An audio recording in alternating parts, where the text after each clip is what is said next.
बच्चों, सुप्रभात। पिछले क्लास में हमने पढ़ा था क्षेत्रफल की अवधारणा, मतलब क्षेत्रफल होता क्या है। आपने पिछली कक्षा में समझा था, पिछले क्लास में, कि किसी भी आयत का क्षेत्रफल उसकी लंबाई और चौड़ाई में हम गुणा कर देते हैं तो उसका क्षेत्रफल अर्थात घेरी गई जगह निकल जाती है। और हमने ये भी बताया था कि क्षेत्रफल निकालने के लिए आयत के आकार का किसी भी आकृति को बनाना जरूरी है, और ये भी बताया था कि आयत ही बना करके हम अन्य सभी आकृतियों का क्षेत्रफल निकालते हैं। आज हम बताएंगे आपको इस क्लास में कि किसी वृत्त का क्षेत्रफल कैसे निकालें, किसी समकोण त्रिभुज का क्षेत्रफल कैसे निकालेंगे। सर्वप्रथम हम समझना चाहेंगे वृत्त का क्षेत्रफल। देखिए, यहाँ एक वृत्त है, इतना बड़ा, हमने इसको कई टुकड़ों में बांटा है। तो जरा कुछ बेसिक कॉन्सेप्ट जान जाइए वृत्त के बारे में। वृत्त के चारों ओर जो गोलीय लाइन खींची गई है, इसको हम परिधि कहते हैं। इस गोली लाइन को परिधि कहते हैं, इसको वृत्त का केंद्र कहते हैं। ये पोजीशन वृत्त की केंद्र है, और यहाँ से और यहाँ तक की, यहाँ से और यहाँ तक की दूरी त्रिज्या कहलाती है। और जब इसी को अगर परिधि के एक सिरे से दूसरे सिरे तक केंद्र से होकर के हम मिला दें तो यह दूरी व्यास कही जाती है। यहाँ से ये परिधि के एक सिरे से परिधि के दूसरे सिरे तक शर्त यह है कि वह केंद्र से होकर के जाएगी, तो इतनी दूरी को हम व्यास कहेंगे। तो इसका मतलब ये हो गया कि व्यास जो है इस त्रिज्या का दूना हो गया, अर्थात व्यास बराबर टू गुणे त्रिज्या। अगर हम वृत्त की त्रिज्या को आर मान लें, वृत्त की त्रिज्या को आर मान लें, तो वृत्त का व्यास जो है हो जाएगा 2r के बराबर। ये r है तो 2r, ये r और ये r मिला करके व्यास हो गया। तो ये जो है पूरी गोल जो है लंबाई जो है इसकी परिधि हो गई वृत्त की। वृत्त और गोला में थोड़ा सा अंतर समझ लीजिए। वृत्त जो है चपटा होता है, वृत्त चपटा होता है। अगर एक बड़े से कागज को लेकर के अगर हम पटरी प्रकार की सहायता से काट दें, प्रकार की सहायता से, तो जो आकृति निकलेगी वह वृत्त होगी। जबकि गोला गेंद के आकार का, फुटबॉल के आकार का, यूं कहे पृथ्वी के आकार का गोला होता है। तो वृत्त और गोले में अंतर समझ लीजिए। ये बिल्कुल फ्लैट है, चपटा है, समतल है, और ये आकृति वृत्त है। तो वृत्त का व्यास उसकी त्रिज्या का दूना होता है, और ये परिधि होती है। तो पिछले गणितज्ञों ने, हमारे महान गणितज्ञों ने जो गणित के मामले में खोज किया है, तो उन्होंने प्रयोग किया या पाया कि इस परिधि में, वृत्त की इस परिधि में अगर व्यास की लंबाई से हम भाग देते हैं तो यह नियत मान होता है, बदलता नहीं है। वृत्त अगर इतना बड़ा बना दें तब भी परिधि में और व्यास में भाग देंगे तो वही मान आएगा। वृत्त इतना बड़ा बना दें तब भी वही आएगा। बहुत बड़ा वृत्त बना दें फिर भी अगर परिधि की लंबाई में और उसी वृत्त के व्यास से भाग देंगे तो जो मान आएगा वह नियत होगा, और इसी को पाई कहा गया। और पाई का मान लगभग 22/7 होता है। तो हम यहाँ बस अपने टॉपिक से हट के थोड़ा सा बता रहे हैं कि परिधि और व्यास का अनुपात नियत है, फिक्स है, उसमें कोई परिवर्तन नहीं होता है, जिसको हम पाई कहते हैं। यह प्रयोगों द्वारा निर्धारित हुआ, इसी को हम पाई कहते हैं। और जब परिधि बटा व्यास जो है पाई के बराबर है, तो व्यास जो है 2 गुणे त्रिज्या के बराबर है, तो परिधि बटा 2 गुणे त्रिज्या या बराबर पाई, या परिधि बराबर पाई गुणे 2r, या परिधि को हम इसी प्रकार से फार्मूले से निकालते हैं, परिधि बराबर 2 पाई r, जहां r क्या है, त्रिज्या है। तो हम ये जान गए कि वृत्त में परिधि की लंबाई 2 पाई r है, जहां r त्रिज्या है। अब इस वृत्त को हमने जो है त्रिज्य खंड के रूप में 16 टुकड़ों में बांट दिया। देखिए, एक त्रिज्य खंड यह है 1 2 3 4 5 6 7 8 9 10 11 12 13 14 15 16। इस वृत्त को हम 16 त्रिज्य खंडों में बांट दिया। सुविधा के लिए हमने बांटा है, हम चाहे तो इससे और अधिक 3200 200 400 1000 2000 यहाँ तक कि लगभग अनंत टुकड़ों में भी हम बांट सकते हैं।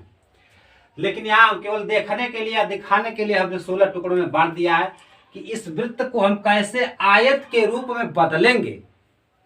तो आयत के रूप में बदलने के लिए इसको त्रिज्य खंड के रूप में 16 टुकड़ों में बांट दिया हमने। और देखिए, पहला टुकड़ा हमने यहाँ लगा दिया, पहला टुकड़ा यहाँ लगा दिया, दूसरा टुकड़ा यहाँ लगा दिया त्रिज्य खंड का, तीसरा टुकड़ा यहाँ लगा दिया, चौथा यहाँ लगा दिया। इसी प्रकार से देखिए 16 और टुकड़ा हमने लगाया है। 1 2 3 4 5 6 7 8 9 10 11 12 13 14 15 16। देखिए एक नीचे की तरफ से लगाया तो ठीक सटे उसका दूसरा ऊपर की तरफ से लगाया, फिर नीचे की तरफ से, फिर ऊपर की तरफ से, एक लगभग आयत की आकृति बन गई। इसमें अंतर इतना है कि यह लाइन थोड़ी सी टेढ़ी है, ये भी लाइन थोड़ी सी टेढ़ी अंदर की ओर धसी हुई है, और ये थोड़े से टेढ़े टेढ़े हैं, लेकिन है लगभग आयत सा। जरा अपने मन में सोचिए, यहाँ तो हमने 16 टुकड़े ही काटे हैं, मन में सोचिए, अब यहाँ काटना संभव नहीं तो हम काट के दिखा देते हैं। अगर इसको हम हजारों टुकड़े में काट देते तो क्या होता है, ये जो तिरछी लाइन है वह लगभग सीधी, क्या लगभग क्या पूरी सीधी हो जाती, और ये जो टेढ़ी लाइनें हैं यह भी क्या हो जाती, सीधी हो जाती। क्यों? क्योंकि इतना बड़ा टुकड़ा हो जाता, फिर इतना बड़ा टुकड़ा, इतना बड़ा टुकड़ा, इतना बड़ा टुकड़ा, ये लाइन सीधी हो जाती, फ्लैट। इसका मतलब कि ये पूरा अगर बहुत से टुकड़ों में हम इसको काटे ऐसे त्रिज्यखंड के रूप में, और आधा ऊपर रखें आधा नीचे रखें, तो ये बिल्कुल एक आयत सा बन जाएगा। कि आयत सा क्या, आयत बन जाएगा। अब समस्या यह है कि इस आयत की लंबाई क्या है और चौड़ाई क्या है, इसको जरा समझिए। यहां हमने 16 टुकड़ों में बांटा है, तो 8 ऊपर रखा और 8 नीचे, 1 2 3 4 5 6 7 8, 1 2 3 4 5 6 7 8। इसका मतलब ये हो गया कि 16 में आधा टुकड़ा ऊपर है आधा टुकड़ा नीचे है, और ये वाली लंबाई है ये और ये है, ये। इसका मतलब कि ऊपर की लंबाई इस परिधि की आधी है और नीचे की लंबाई भी परिधि की आधी है, और इसकी चौड़ाई कितनी है जरा देखिए, इस त्रिज्या के बराबर है। तो हम इसको लिखेंगे चौड़ाई को त्रिज्या के बराबर r, ये भी हो गया r, और ये परिधि का आधा है, परिधि हमने अभी भी निकाला, देखे 2 पाई r, और जब इसका आधा करेंगे तो 2 से भाग देंगे तो ये 2 कट जाएगा, केवल क्या बचेगा, पाई r। 2 पाई r में अगर हम 2 से भाग दे दें तो 1 कट जाएगा, बचेगा पाई गुणे r। इसका मतलब ये हो गया कि ये नीचे भी परिधि वाला हिस्सा पाई r हो गया, और ऊपर भी पाई r हो गया। आयत का क्षेत्रफल हम निकालते कैसे हैं, लंबाई गुणे चौड़ाई। तो आयत का क्षेत्रफल क्या हो गया, इसका, इस आकृति का क्षेत्रफल हो गया पाई गुणे आर, और आर गुणे आर बराबर आर की घात 2, तो ये हो गया पाई आर की घात 2, जिसको पाई आर स्क्वायर कहते हैं। और यही किसका क्षेत्रफल है, इस वृत्त का क्षेत्रफल है। तो वृत्त का क्षेत्रफल का क्या हो गया, वृत्त का क्षेत्रफल हो गया पाई आर स्क्वायर। यहां देखिए हमने वृत्त को ऐसे टुकड़ों में काटा कि वह आयत में बदल गया, और आयत के अनुरूप बना करके उसका क्षेत्रफल हमने पाई आर स्क्वायर निकाल लिया। इसी प्रकार समकोण त्रिभुज का क्षेत्रफल कैसे निकलता है, इसको समझिए। यहां एक हमने आयत ले लिया, आयत का ऊपरी हिस्सा ए बी सी डी एक आयत है, आयत का ऊपरी भुजाओं को, एक ए बी और दूसरी बी सी को हमने डॉटेड लाइन से बनाया है।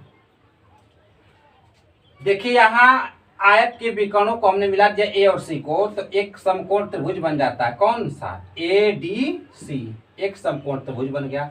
अब इसका क्षेत्रफल निकालना है। इसका क्षेत्रफल निकालने का मतलब थोड़ा सा समझिए, इस आयत का क्षेत्रफल हम निकाल दें तो हम देखते हैं कि आधा हिस्सा ऊपर है और आधा हिस्सा नीचे है। आयत के क्षेत्रफल को अगर 2 खंडों में बांट दें या आधा कर दें तो इस त्रिभुज का क्षेत्रफल निकल जाएगा। आयत का क्षेत्रफल क्या है, आयत ए बी सी डी का क्षेत्रफल ए डी गुणे डी सी, ए डी गुणे डी सी, लंबाई गुणे चौड़ाई।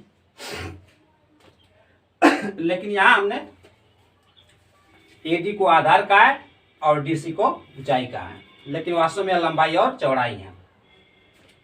अब त्रिभुज ए सी डी का क्षेत्रफल क्या हो गया, ए सी डी, इसका क्षेत्रफल क्या हो गया, इस पूरे का क्षेत्रफल ए बी सी डी पूरे का क्षेत्रफल बटा 2, और पूरे का क्षेत्रफल होगा AD गुणे DC, AD गुणे DC, और इस AD और गुणे DC के क्षेत्रफल का हमने आधा कर दिया, हमको निकल गया त्रिभुज का क्षेत्रफल। और इसको कहते हैं हम आधार, AD को त्रिभुज में, और इसको कहते हैं ऊंचाई। तो त्रिभुज का क्षेत्रफल आधार गुणे ऊंचाई बटा 2। इसको चाहे तो मिटा के भी समझ सकते हैं। अब देखिए त्रिभुज का क्षेत्रफल आधार गुणे ऊंचाई बटा 2। किसी भी आकृति का क्षेत्रफल हम आयत के छोटे छोटे टुकड़ों में बांटते हैं तब उसका निकालते हैं। निश्चित है आज की वीडियो के लिए, ई क्लास के लिए था इतना ही। अगला जो है ई क्लास, इससे आगे हम बताएंगे बच्चों। धन्यवाद।